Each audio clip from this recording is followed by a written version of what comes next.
53-year-old John Stagner lived in Orlando, Florida in 1992.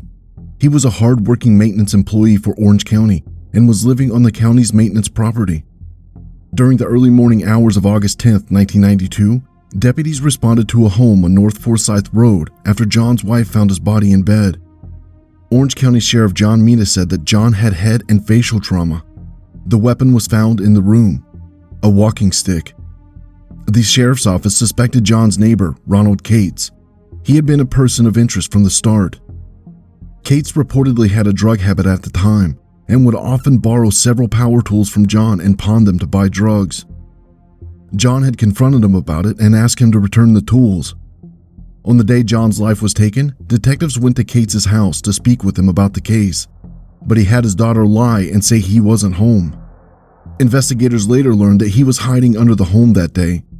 In the next few weeks, they did manage to interview Cates a few times. They noticed a lot of inconsistencies in the timeline that he gave and what his family members were saying. The case kept going, and in 1995, there was an incident where Cates admitted to his family that he took John's life. But because of how evidence and technology was at the time, there wasn't enough evidence to charge Cates. In 2020, a family member of Cates' contacted Orange County Sheriff's Office about the cold case. The family member said that they really care about the case, even if they were the suspect's family, because John was very, very good to the Cates family. He would give them money at the time when they needed it or a place to stay. Detectives started looking into the case more and spoke to Cates' wife and daughter. In March of 2022, they began more extensive interviews with the family members. Investigators then learned that his family was in fear of him because he was very abusive to them. In April 2022, Cates was in a hospital in North Carolina. He told a nurse that he took someone's life in Florida in 1992. The nurse told a security guard, and they did research and found John's case on the sheriff's office website. Officers with the Salisbury Police Department in North Carolina responded to the hospital and obtained Cates' confession on body camera video. Cates didn't explain the motive during his confession, but said that he hit Johnny with the stick.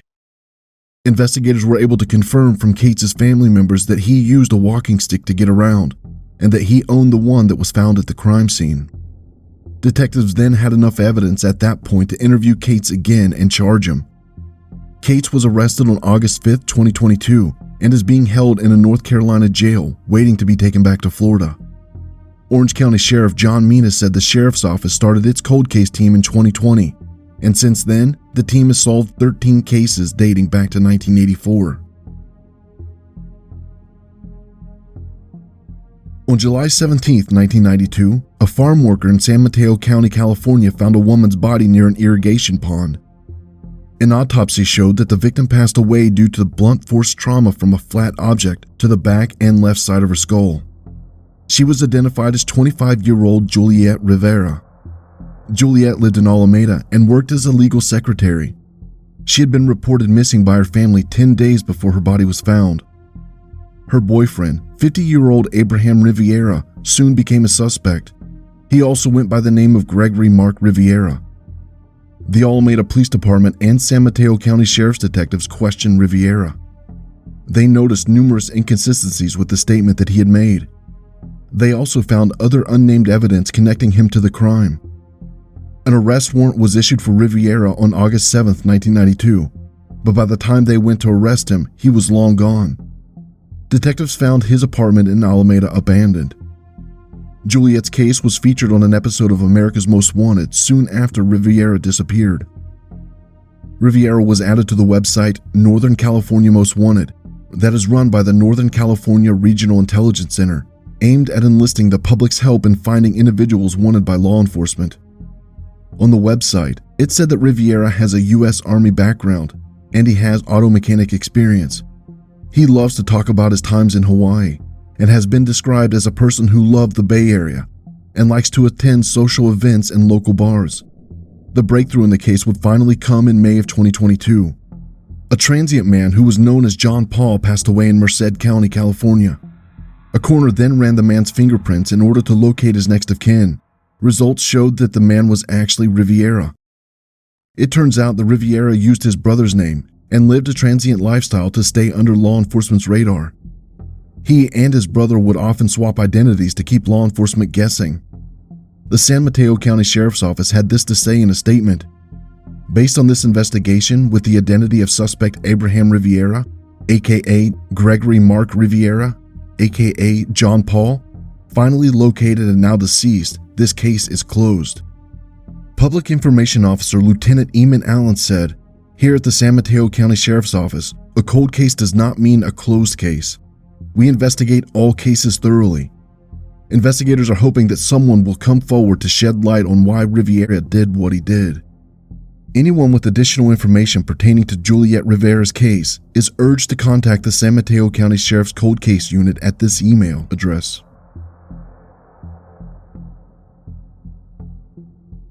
On the morning of November 13, 1986, the body of 75-year-old Richard Finney was discovered in a living room chair of an East Mission Avenue apartment where he lived by himself in Ontario, California. Money, jewelry, and other miscellaneous items belonging to the victim had been stolen.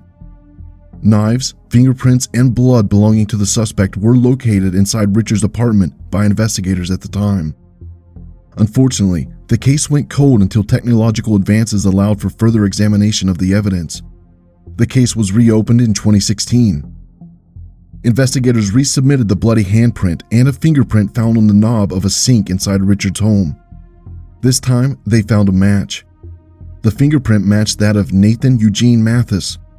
Mathis submitted his fingerprints for a job application as a security guard, and that was why investigators had his fingerprints on their database. Mathis was arrested in April 2018 at his home in Ontario in connection with the case. He was 31 years old when the crime took place. In May of 2022, Mathis pleaded guilty. Then, 2 months later, in July, he was sentenced to 15 years to life in prison. Before imposing the stipulated 15 years to life term, San Diego Superior Court Judge Carlos Amor said, "The question as to who did this heinous crime has been answered. The question as to why it was done, and how could somebody do this to someone who was obviously unable to defend himself, may never be answered."